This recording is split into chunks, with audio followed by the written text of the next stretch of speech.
Hi guys, this is my second time. So, kasi ako kumain guys ng dinner. So, nahugasan ko na ito. So, medyo mahaba siya. Ano natin, pupwede na. Ayan siya. Mahaba. So, ay dito pa lang ito. So, ganito lang siya. Para, ito pa lang, cream cheese. Ginamit ko ito nung kumain kami dito first day. Masarap sana yung spicy nito. So, gusto na ito ng cream.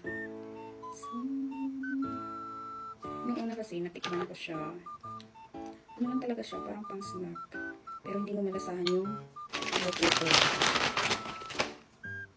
Ganyan siya dapat, lubog na lubog. Ngayon buho guys. Nang-trip na naman ako ng buho ko, ginupitan ko. Pero hindi pala ng asawa. Alam ko, ginupitan ko. Kasi lagi naman ako nakatali. So hindi niya mapapansin na pinag-tripan ko yung buho ko. Kasi ayun naman yung buho ko. Kasi ano na siya, parang hindi darabang yung buho ko. So medyo yung dulo niya, dry na siya. So ginupit ko siya. Para maging healthy naman ito. Kaya hindi ako nagpariban last year.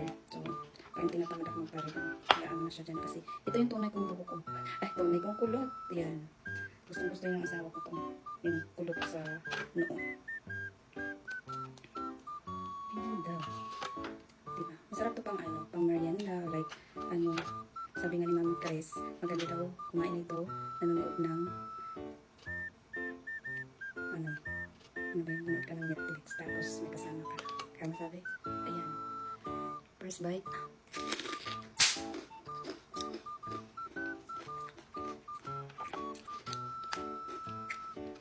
Yung mo talaga malasahan yung bell pepper dito. Kasi, yung cream cheese at saka yung Cheetos, talaga siya.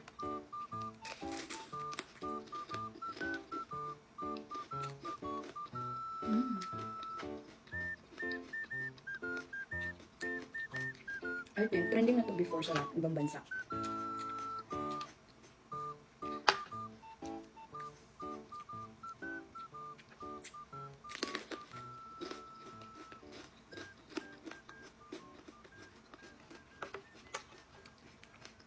I think, depende din siguro sa brand ng cream cheese yung ginagamit nyo.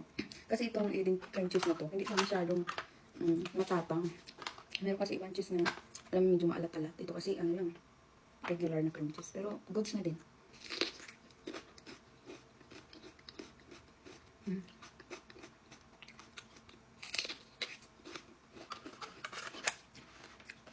Siyempre yung buko, hindi pa pantay.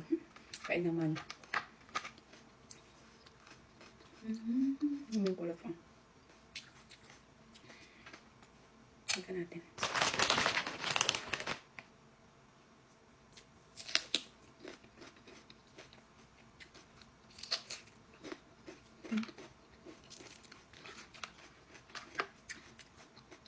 Masarap siya.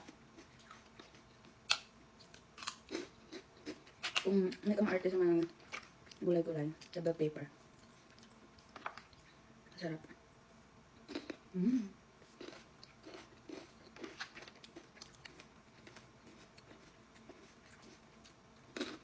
Bye. Thank you for watching.